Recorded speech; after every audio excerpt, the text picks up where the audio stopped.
All right. What's up, everybody? My people in Manhattan, the Bronx, Queens, or out Staten Island, my home borough, Brooklyn. Back out with another video, and today marks the 30th anniversary of one of the greatest films ever made, if not the greatest film ever made, The Shawshank Redemption. One of my absolute favorite movies of all time. All you've been on my channel long enough know I have a lot of favorite movies ranging from different genres, from Scarface to The Shawshank Redemption, Training Day, A Bronx Tale, Halloween, the original Texas Chainsaw Massacre, Black Christmas, The Friday, Juice, King of New York. So many different movies from different genres, different decades. But Shawshank is definitely near the top of my list.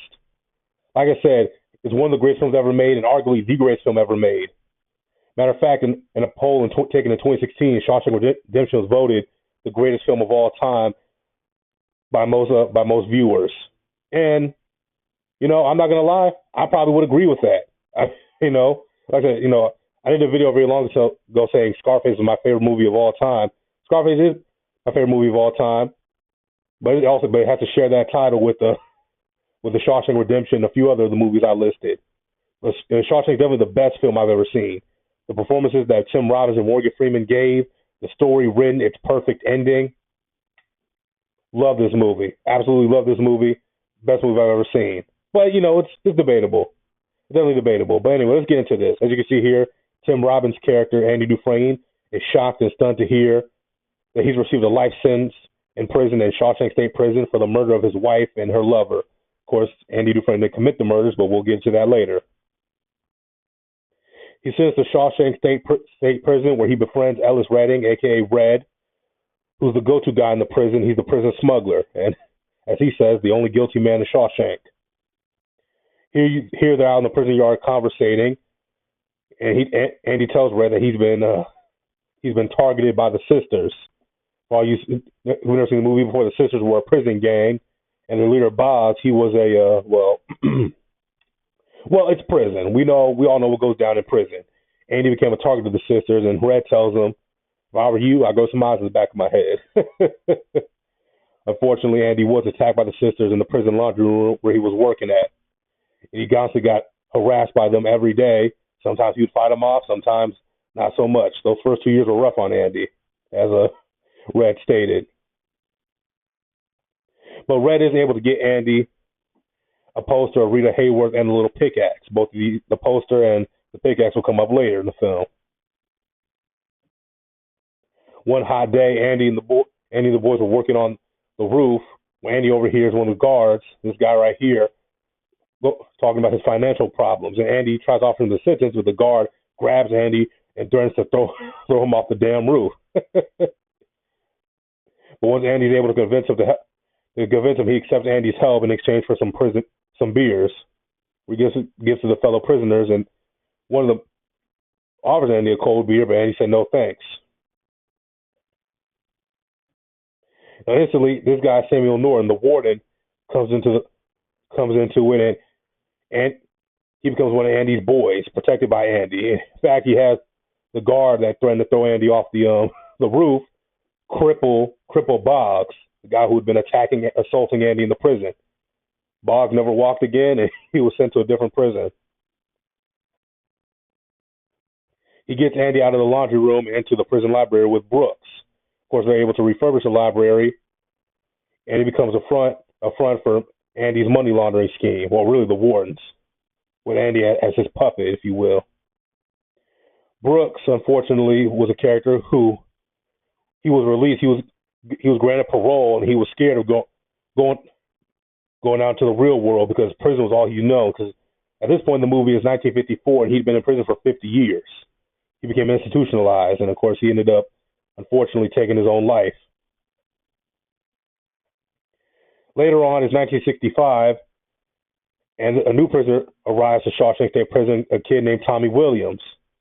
And then he tells Andy how the old prison he was locked up in, his cellmate told him of how he murdered two people and how they ended up blaming it on Andy. And once Andy hears this, he brings it to the warden's attention, tries to get a retrial, but the warden gets angry. He throws Andy in solitary for a month. Samuel Norton ended up killing Tommy Williams under the guise of a escape attempt, and he tells Andy about it, and then said Andy will stay in solitary for another 2 months. In one of the pivotal scenes of the movie, and you see him talking to Red, and he tells Red probably the most famous line from the movie: "You either get busy living, or you get busy dying." He tells Red about Zanwataneo and what he would do if he was able to escape from the prison. And Red grows concerned about Andy because later on it's revealed that Andy asked for a rope. So Red, unfortunately, thinks that Andy might be ready to take his own life. Well, fortunately, he didn't. See, the next day, they brought Red into Andy's cell, where Samuel Norton is angry and just throwing rocks at everybody, saying it's one big damn conspiracy, and everyone's in on it, including her being Raquel Welch. Andy had tried out the Rita Hayworth poster for a Raquel Welch poster. And he throws the rock at the poster, and it's discovered there was a tunnel behind it. It took Andy 19 years to use that little pickaxe to create a tunnel to get his way up out of Shawshank. 500 yards, the length of 5 football fields, just shy of half a mile. But Andy Dufresne is able to escape from Shawshank prison. I believe at this point in the film it's 1966. And this is Red at his parole hearing. And he's oddly enough granted parole. He gets a job as a grocer. But he decides he wants to go meet up Andy again. Of course, he receives a note from Andy saying where he is. And Red, for the second time in his life, he broke the law. He broke parole, got on a bus to Fort Hancock, Texas, walked across the beach, and he was reunited with his longtime friend, Andy Dufresne. They hug, and that's the film, in memory of Alan Green. Like I said, a perfect ending to arguably the greatest film ever made. This film was nominated for 7 Academy Awards, including Best Picture and Best Actor for Morgan Freeman. Of course, it didn't win. It ended up losing to Forrest Gump in both those categories. 1984 was a legendary year for cinema. Shawshank Redemption didn't do well at the box office. It was well received amongst critics, but not at the box office because it was a prison movie, and there were no females in the movie, with no female leads in the movie.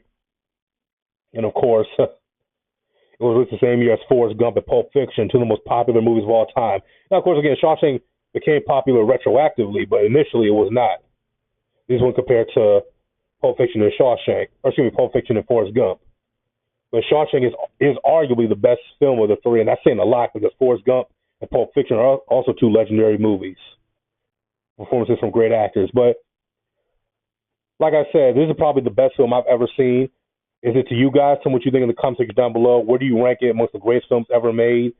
Is it my top 5 favorite movies of all time? Like I say, no. I got a very odd list. Scarface, Shawshank, A Bronx Tale, Training Day, Halloween, Friday the 13th, Part 4, on and on and on. I'll probably do a video on that one day. But in the meantime, click the like button, subscribe. I'm going to see you all.